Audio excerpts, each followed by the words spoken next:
नमस्कार। आज के दिन हमारे कांग्रेस पार्टी के अध्यक्ष श्रीमती सोनिया गांधी जी और former prime minister Shri Manmohan Singh ji और हमारे पार्टी के उपाध्यक्ष श्री राहुल गांधी जी और उनके साथ राज्यसभा के मेंबर्स और लोकसभा के मेंबर्स मिलकर आज हम गांधी स्टैच्यू के सामने प्रोटेस्ट किया है, क्योंकि लोकसभा में कम से कम 25 लोकसभा सदस्य को निलंबित किया गया है। ये एक डेमोक्रेसी के ऊपर बहुत बड़ा काला धब्बा है और ऐसा काम मोदी सरकार ने उनसे करवाया है। और मैं ये कहना चाहता हूं कि उनके प्रेशर में आके आज जो 25 लोगों को बाहर रख के वहां पर जो सदन में काम चलाने का काम कर रहे हैं, ये एंटी डेमोक्रेटिक है, एंटी डेमोक्रेसी है और इंस्टीट्यूशन को खत्म करने के लिए ये पूरी कोशिश चल रही है। तो इसीलिए हम ये धरना किए थे। अब आपके सामने हमारे नेता मनमोहन सिंह जी बात करेंगे, फिर उसके बाद श्रीमती सोनिया गांधी जी और राहुल गांधी जी भी आपको संबोधित करेंगे। हो गया यार, इतना इंस्ट्रक्शन देते हैं।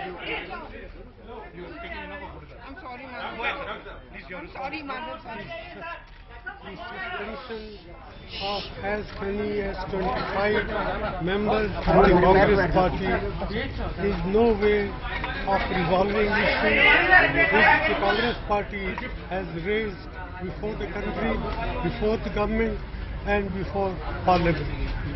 If we want the Parliament to run smoothly, there is the responsibility of the government to take into account the concerns that we have been voicing now for 1.5 months, that certain ministers whose conduct is not in line with the traditions of parliamentary life, that two chief ministers who have presided over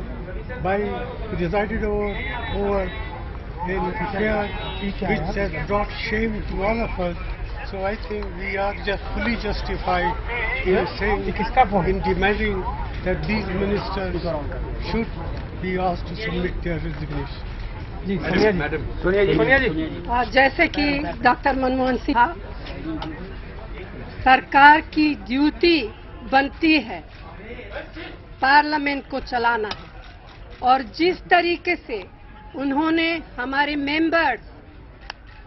members को suspend किया वो anti democratic है।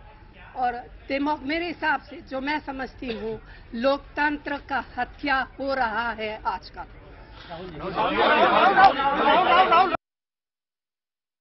Okay, so those were reactions from the former Prime Minister and Congress President Sonia Gandhi, once again reiterating their stand that they will not allow proceedings to happen till action is taken against senior BJP ministers.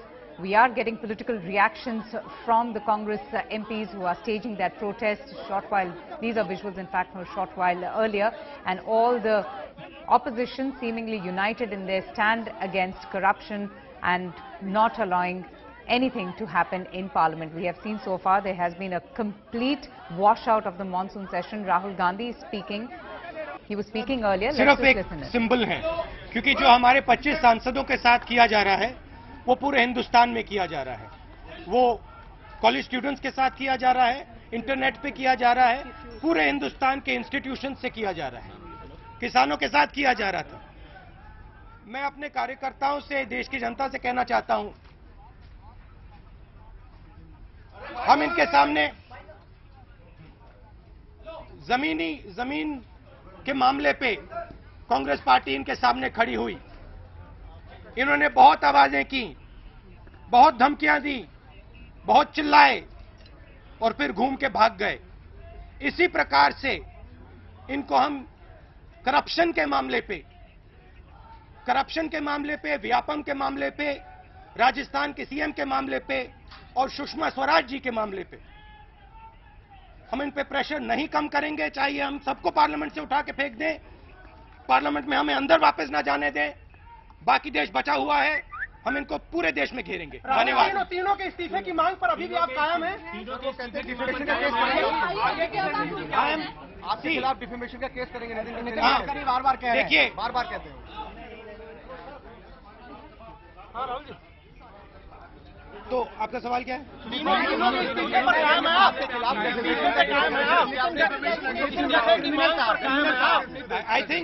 I think the Vyapam scam has destroyed the future of thousands and thousands of young people in Madhya Pradesh.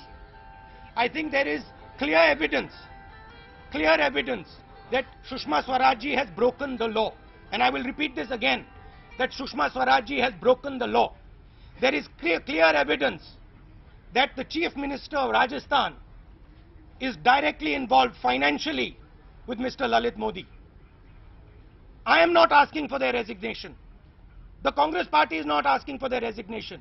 The people of India are asking for their resignation. I have said it again. I'll say it again. I've said it before. That I am only trying to explain to the Prime Minister the voice of the people of this country. The Prime Minister has a habit of speaking his voice. मन की बात करने की उनकी आदत है। हिंदुस्तान की मन की बात भी वो सुन ले एक बार। धन्यवाद।